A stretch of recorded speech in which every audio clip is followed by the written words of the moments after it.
NBC White House correspondent Kristen Welker is on that beat this morning. Kristen, good morning. Savannah, good morning to you. Sources close to the vice president say a decision could come any day now, and most Democrats agree a final answer can't come soon enough. With Vice President Joe Biden nearing a decision, he attended Mass Sunday, speaking out briefly to the press. Although not exactly answering the question on everyone's mind. Does Joe Biden need to get in now? The continuing mystery of Joe Biden. The speculation continues.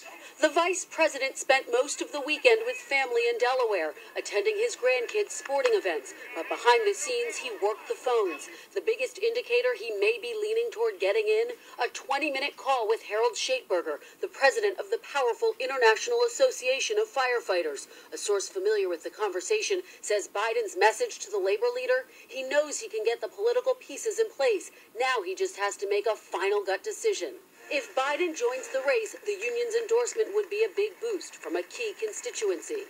Hello, firefighters. Watching it all, Democratic frontrunner Hillary Clinton, who had courted the same union but failed to lock in their support. Clinton is coming off of a strong week, getting a post-debate bump in the polls. Over the weekend, she tried to build on that momentum in Alabama. Who watched the debate on Tuesday? Meanwhile, on Saturday, the vice president accepted a Human Rights Award in New York and was met with brief shouts of "Run, Joe, run." He gave no indication about his future plans, instead paying tribute to his late son, Bo, who encouraged him to run before he passed away. As my son Bo used to say, just keep moving forward. Now, as for Hillary Clinton, she takes a break from the trail to prepare for a critical test. On Thursday, she testifies before the committee investigating the attack against the U.S. consulate in Benghazi. Biden watching all of it as he deliberates, well aware his window is quickly closing. The grieving process.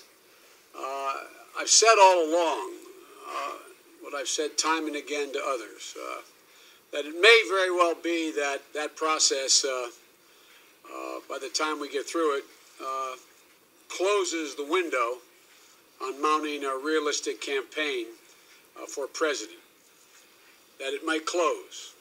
I've concluded it has closed. I know from previous experience that there is no timetable for this process. The process doesn't respect or much care about things like filing deadlines or debates and primaries and caucuses. But I also know that I couldn't do this if the family wasn't ready. The good news is the family has reached that point. But as I've said many times, my family has suffered loss, and I hope there would come a time, and I've said this to many other families, that sooner rather than later, when you think of your loved one, it brings a smile to your lips before it brings a tear to your eyes. Well, that's where the Bidens are today, thank God. Bo is our inspiration. Unfortunately, I believe we're out of time, the time necessary to mount a winning campaign for the nomination. But while I will not be a candidate, I will not be silent. I intend to speak out clearly and forcefully, to influence as much as I can where we stand as a party and where we need to go as a nation. And this is what I believe. I believe that President Obama has led this nation from crisis to recovery, and we're now on the cusp of resurgence. I'm proud to have played a part in that. This party, our nation, will be making a tragic mistake if we walk away or attempt to undo the Obama legacy. The American people have worked too hard, and we've come too far for that. Democrats should not only defend this record and protect this record, they should run on the record. We've got a lot of work to get done over the next 15 months, and there's a lot that the president will have to get done. But let me be clear that we'll be building on a really solid foundation. But it all starts with giving the middle class a fighting chance. I know you in the press love to call me Middle Class Joe, and I know in Washington that's not usually meant as a compliment. It means you're not that sophisticated. But it is about the middle class. It isn't just a matter of fairness or economic growth. It's a matter of social stability for this nation. We cannot sustain the current levels of inequality that exist in this country. I believe the huge sums of unlimited and often secret money pouring into our politics is a fundamental threat to our democracy, and I really mean that. I think it's a fundamental threat because the middle class will never have a fighting chance in this country as long as just several hundred families, the wealthiest families, control the process. It's just that simple. And I believe we have to level the playing field for the American people. And that's going to take access to education and opportunity to work. We need to commit, we're fighting for 14 years, we need to commit to 16 years of free public education for all our children. We all know that 12 years of public education is not enough. As a nation, let's make the same commitment to a college education today that we made to a high school education 100 years ago. Children and child care is the one biggest barrier for working families. We need, as the president's proposed, to triple the child care tax credit. That alone will lead to a dramatic increase in the number of women able to be in the workforce and will raise our economic standards. There are many equitable ways to pay for this. I often hear, well, how do you pay for this? There are many equitable ways to pay for this. We can pay for all of this with one simple step, by limiting the deductions in the tax code to 28% of income.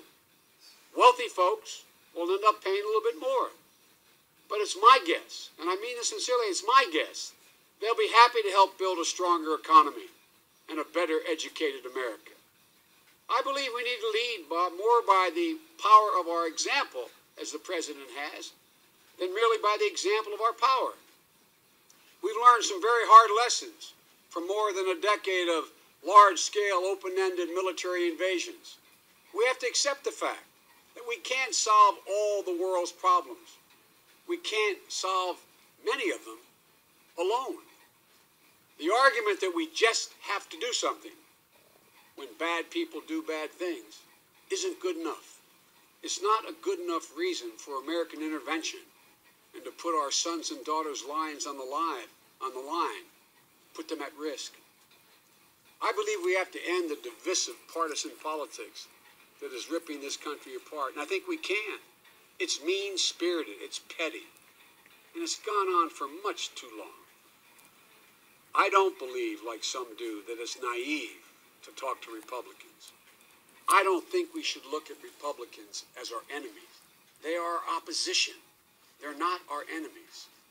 And for the sake of the country, we have to work together. As the president said many times, compromise is not a dirty word. But look at it this way, folks. How does this country function without consensus?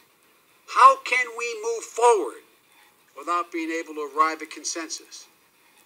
4 more years of this kind of pitched battle may be more than this country can take. We have to change it. We have to change it.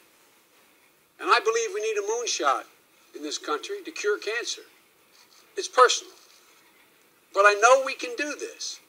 The president and I have already been working hard on increasing funding for research and development because there are so many breakthroughs just on the horizon in science and medicine. The things that are just about to happen. And we can make them real with an absolute national commitment to end cancer as we know it today. And I'm going to spend the next 15 months in this office pushing as hard as I can to accomplish this, because I know there are Democrats and Republicans on the Hill who share our passion to silence this deadly disease. If I could be anything, I would have wanted to be the president that ended cancer, because it's possible. I also believe we need to keep moving forward in the arc of this nation toward justice. The rights of the LGBT community, immigration reform, equal pay for women and protecting their safety from violence, rooting out institutional racism. At their core, every one of these things is about the same thing. It's about equality. It's about fairness. It's about respect. As my dad used to say, it's about affording every single person dignity. It's not complicated. Every single one of these issues is about dignity. And the ugly forces of hate and division, they won't let up. But they do not represent the American people. They do not represent the heart of this country. They represent a small fraction of the political elite. And the next president's going to have to take it on. Most of all, I believe there's unlimited possibilities for this country. I don't know how many of the White House staff and personnel have heard me say repeatedly that we are so much better positioned than any country in the world. We are I've been doing this for a long time. When I got elected as a 29-year-old kid, I was called the optimist. I am more optimistic about the possibilities, the incredible possibilities to leap forward than I have been any time in my career. And I believe to my core that there's no country on the face of the earth better positioned to lead the world in the 21st century than the United States of America. Washington, though, just has to begin to function again. Instead of being the problem, it has to become part of the solution again. We have to be one America again. And at our core, I've always believed that what sets America apart from every other nation is that we, ordinary Americans, believe in possibilities, unlimited possibilities. The possibilities for a kid growing up in a poor inner city neighborhood, a Spanish-speaking home, or a kid from Mayfield in Delaware, or Willow Grove in Pennsylvania like Jill and I, to be able to be anything we wanted to be, to do anything that we want. That's what we were both taught. That's what the president was taught. It was real. That's what I grew up believing. And you know, it's always been true in this country. And if we ever lose that, we've lost something very special.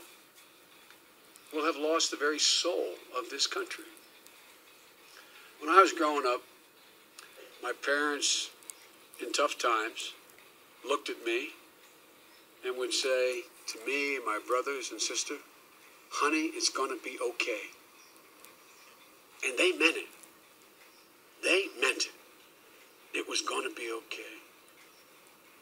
But some of you who cover me, I say, go back to your old neighborhoods. Talk to your contemporaries who aren't as successful as you've been. There are too many people in America today, too many parents who don't believe they can look their kid in the eye and say with certitude, "Honey, it's going to be okay." That's what we need to change. It's not complicated. That will be the true measure of our success. And we'll not have met it until every parent out there can look at their kid in tough times and say, "Honey, it's going to be okay," and mean it. That's our responsibility. And I believe it's totally within our power. The nation has done it before in difficult times. I've had the very great good fortune and privilege of being in public service most of my adult life since I've been 25 years old. And through personal triumphs and tragedies, my entire family, my son Bo, my son Hunter, my daughter Ashley, Jill, our whole family. And this sounds corny, but we found purpose in public life. We found purpose in public life. So we intend, the whole family, not just me, we intend to spend the next 15 months fighting for what we've always cared about, what my family's always cared about, with every ounce of our being, and working alongside the President and members of Congress and our future nominee. I am absolutely certain we are fully capable of accomplishing extraordinary things. We can do this. And when we do, America won't just win the future. We will own the finish line. Thank you for all being so gracious to Jill and me for the last 6 or 8 months and for our whole career for that matter. But I'm telling you, we can do so much more. And I'm looking forward to continuing to work with this man to get it done. Thank you, brother. Thank you all very much.